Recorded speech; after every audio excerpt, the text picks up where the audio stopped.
Hi friends, வணக்கம் and welcome back to my channel. இன்றைக்கி நம்ம சேனலில் ஒரு ஈஸி அண்ட் ஹெல்த்தியான ஸ்நாக்ஸ் ரெசிபி தான் பார்க்க போகிறோம்.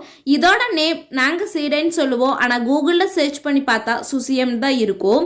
இது ரொம்பவே ஹெல்தி, சீக்கிரம் செஞ்சிடலாம், ஆனால் ரொம்ப நாள் ஸ்டோர் பண்ணலாம். இது எப்படி செய்கிறதுன்னு வாங்க பார்க்கலாம். ஃபஸ்ட்டு கொள்ளும் பாசிப்பயிரும் சம அளவு எடுத்து நல்லா பொன்னிறம் ஆகிற வரை வறுத்து எடுத்துக்கலாம். இதை நல்லா ஆற வச்சதுக்கு அப்புறமா புழுங்கல் அரிசியும் இதே மாதிரி 2 மடங்கு எடுத்து வறுத்து எடுத்து வச்சுக்கலாம்.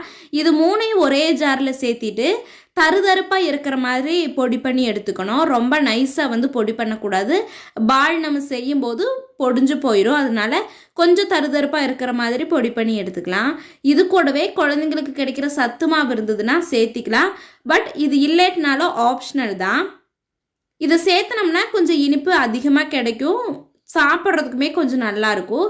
அந்த சத்து மாவையும் சேர்த்திட்டு அதை தனியாக எடுத்து வச்சிடலாம். இன்னொரு பவுலில் நமக்கு தேவையான அளவு இனிப்பு எந்த அளவு வேணுமோ அந்த அளவு வெல்லம் சேர்த்திட்டு தண்ணி சேர்த்திட்டு இதுக்கு எந்த ஒரு கம்பி பதமும் தேவையில்லை. வெல்லம் நல்லா கரைஞ்சி வரணும்.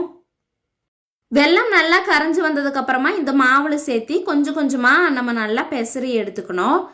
இந்த மாவோட பதம் பார்த்தீங்கன்னா நல்லா பிடிக்கும்போது டைட்டாக பிடிக்கணும். உடச்சி விட்டோம்னாலுமே நல்லா பொது பொதுன்னு உடையணும். அதுதான் கரெக்டான பதம். ஆனால் பால் செய்யும்போது நல்லா டைட்டாக இருக்கணும்.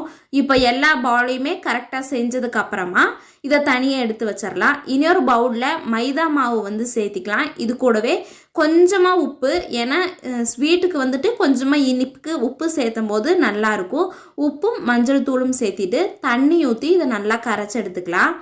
பஜ்ஜி மாவை விட கொஞ்சமே தண்ணி அதிகமாக இருக்கிற மாதிரி இருக்கணும். இந்த மாவு ரொம்ப கெட்டியாகவும் இருக்கக்கூடாது. இதுதான் கரெக்டான கன்சிஸ்டன்சி. நம்ம எடுத்து ஊற்றும் போது நல்லா கொஞ்சம் தண்ணி மாதிரி இருக்கணும். இப்போ நம்ம ரெடி பண்ணி வச்சுருக்கிற பால்ஸ் எல்லாம் இதில் நல்லா கோட் பண்ணிக்கலாம்.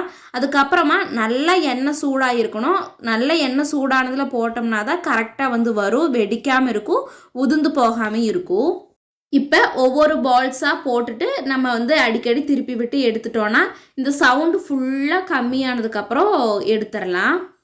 உள்ளுக்குள்ளே நல்லா சாஃப்டாக, வெளியில் நல்லா கிறிஸ்பியாக இருக்கும், சூப்பராக இருக்கும். மறக்காமல் நீங்களும் உங்களோட குழந்தைங்களுக்கும் வீட்டில் உள்ளவங்களுக்கும் ட்ரை பண்ணி பார்த்துட்டு எப்படி இருந்ததுன்னு கமெண்ட் பண்ணுங்கள். வீடியோ பிடிச்சிருந்ததுன்னு நினச்சிங்கன்னா லைக் அண்ட் சப்ஸ்கிரைப் பண்ணிக்கோங்க. தேங்க்ஸ் ஃபார் வாட்சிங்.